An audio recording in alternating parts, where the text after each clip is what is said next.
Steakhouse presents Frequently Asked Questions about the Second Commandment. This series may not be for you. The Second Commandment is where God tells us not to make an image or likeness of anything. So how come we all do make images and likenesses? Good question.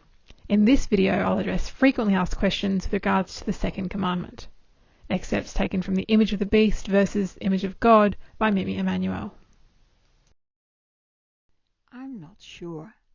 You may be wondering if this video series is meant for you. You may be thinking that the commandments have been done away with and therefore none of this is relevant to you and your life. Or you may believe that all we have to do to have those pearly gates swing right open on arrival is believe in Jesus. Next, I'll be quoting a few lines from Scripture to help you decide. Faith by itself means nothing. Faith by itself, if it doesn't result in action, is dead. But someone will say, you have faith and I have deeds. Show me your faith without deeds, and I will show you my faith by my deeds. You believe that God is one. Good for you. Even the demons believe that and shudder. Do you want evidence that faith without deeds is worthless?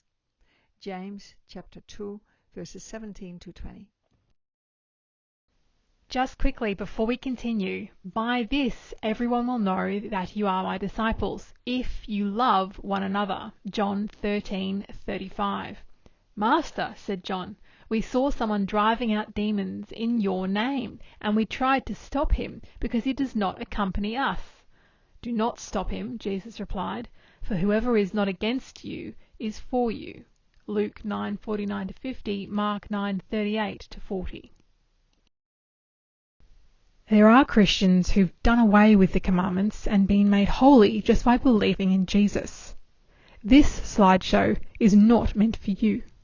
Jesus tells us that his disciples shall be known by their love for one another, and I acknowledge that by sending you my love. Jesus also said to leave those alone who preach in his name but are not necessarily part of the ones you're familiar with. And on that note, I wish you peace. Is the Second Commandment only about worship? Some of us think that the Second Commandment is only about the prohibition of worshipping idols. Remember that the First Commandment already told us who to worship only and not to have other gods before him. You shall have no other gods before me. Exodus chapter 20 verse 3. The Second Commandment is not a repeat of the first. For those who think that the Second Commandment is all about worship, I'd like you to hang in there, because there are some surprises coming up. Next video, what about the comma?